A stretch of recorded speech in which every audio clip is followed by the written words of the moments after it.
السلام عليكم ورحمة الله وبركاته. الحمد لله رب العالمين والصلاة والسلام على سيد المرسلين وعلى آله وصحبه أجمعين.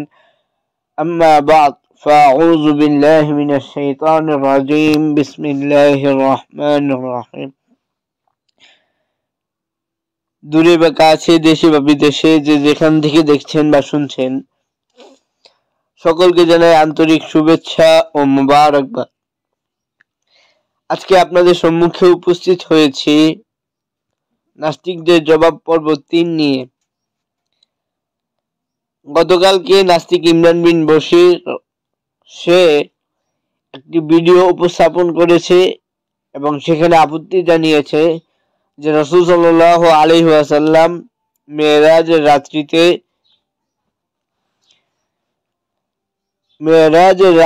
উম্মে হানির ঘরে ছিলেন। আসুন আগে তার ভিডিওটা দেখে আসি, এরপর আমরা দলিল ভিত্তিক জবাব দেব ইনশাআল্লাহু তাআলা। আপনারা যেভাবে ট্রল করছেন সাহাবাগীদের গায়ে গন্ধ বলে, আচ্ছা ওদের গায়ে যে গন্ধ আছে কিভাবে বুঝলেন? গায়ে গন্ধ বুঝতে হলে তো তাদের সঙ্গে ঘেঁষাঘেঁষি করতে হবে। আপনাদের তো পর্দায় থাকার কথা, নারী থেকে 100 হাত দূরে থাকার কথা, তা কিভাবে বুঝলেন ওদের গায়ে দুর্গন্ধ? ঘেঁষাঘেঁষির স্বভাব আছে নাকি? এই দেখুন, আবার মনে পড়ে গেল হাদিসের কথা, 1450 বছর আগের কথা। আমাদের প্রিয় নবীজিরও নারীদের সাথে এমন ঘেঁষাঘেঁষির স্বভাব ছিল। না, প্রিয় নবীজির এত স্ত্রীর কথা বলছি না, স্ত্রীদের সঙ্গে ঘেঁষাঘেঁষি খারাপ কিছু না, দাসীদের কথাও বলছি না।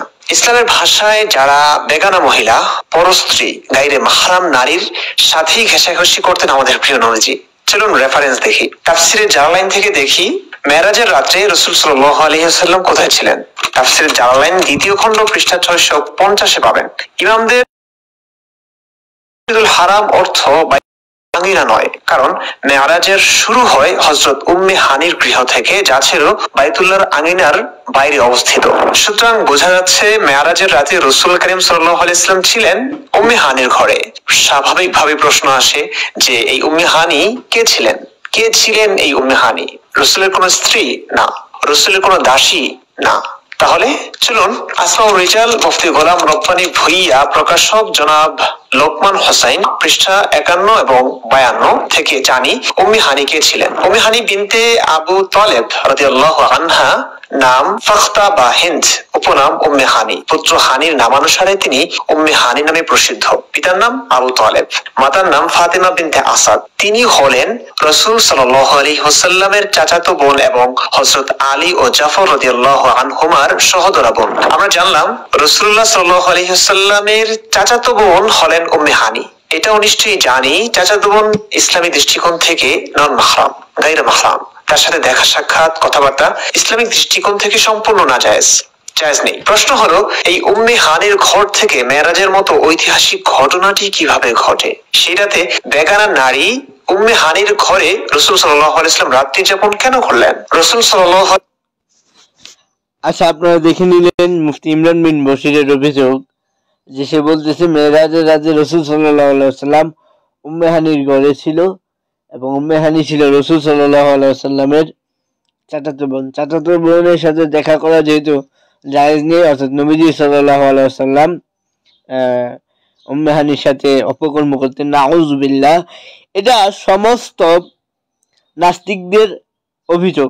আসুন আমরা সংক্ষেপে জবাব দিই।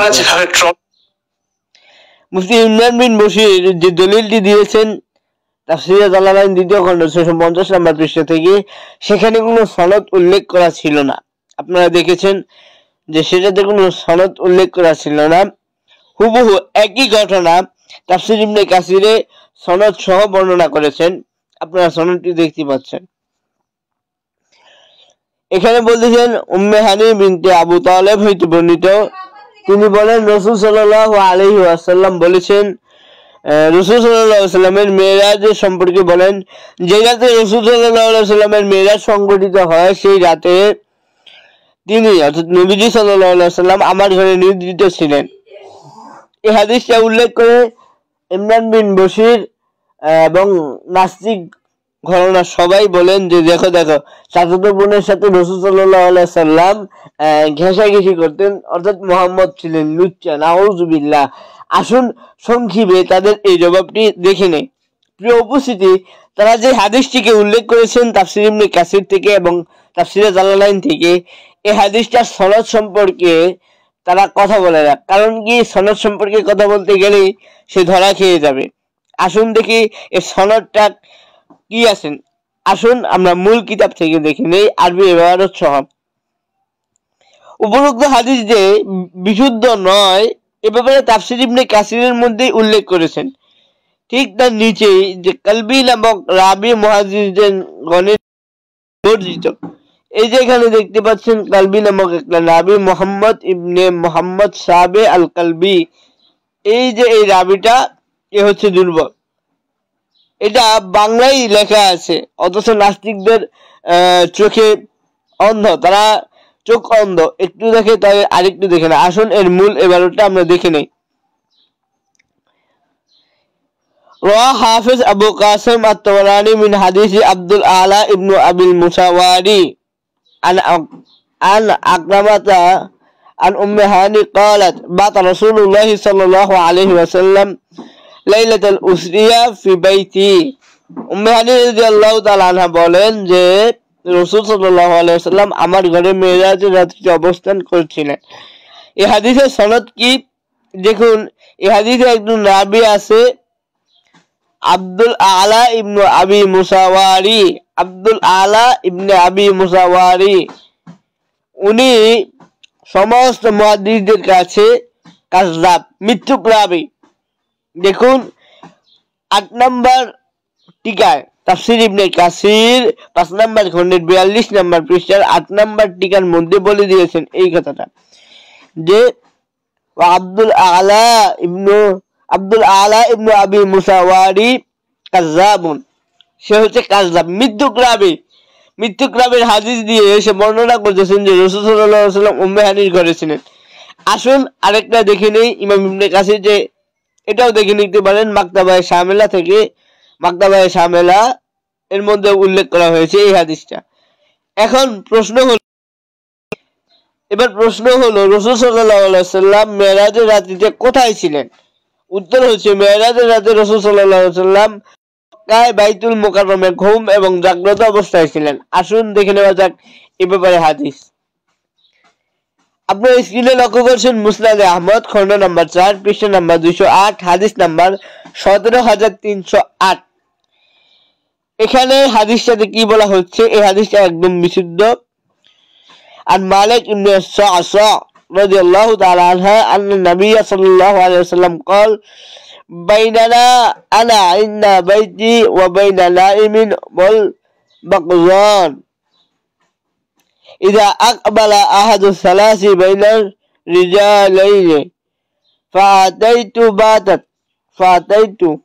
মানে এই হাদিসের মধ্যে বলতেছেন যে রাসূল সাল্লাল্লাহু আলাইহি ওয়াসাল্লাম বলতেছেন যে যখন মেরাজের রাত্রি আসলো, যখন মেরাজ হলো, তখন আমি মক্কায় শোয়া ছিলাম, ঘুম এবং জাগ্রত অবস্থায় ছিলাম। ঘুম এবং জাগ্রত, ঘুমানো ছিলাম না, জাগ্রত ছিলাম না, মধ্যবর্তী অবস্থায় আমি ছিলাম। এই হাদিসটা একদম বিশুদ্ধ। সম্মানিত উপস্থিতি, এইটুকু আলোচনা থেকে আমরা এটাই জানতে পারলাম যে ইমরান বিন বশির নাস্তিক যে জবাবটা দিয়েছে, যে হাদিসটা উল্লেখ করেছে, সে হাদিসটা একদম জাল হাদিস দিয়ে নবীজি সাল্লাল্লাহু আলাইহি সাল্লামকে চরিত্রহীন দাবি করতে চেয়েছে, নাউজুবিল্লাহ, সে কখনোই পারবে না ইনশাআল্লাহ। তো এই হচ্ছে মুফতি ইমরান বিন বশিরের দলিলের অবস্থা। এবং রাসূল সাল্লাল্লাহু আলাইহি ওয়াসাল্লাম মূলত মক্কার ঘরে ছিলেন। আবার অন্য কোনো সময় দেখা হবে পরবর্তী ভিডিওতে। ততক্ষণ সকলেই ভালো থাকবেন, সুস্থ থাকবেন। আসসালামু আলাইকুম ওয়া রাহমাতুল্লাহি ওয়া বারাকাতুহু।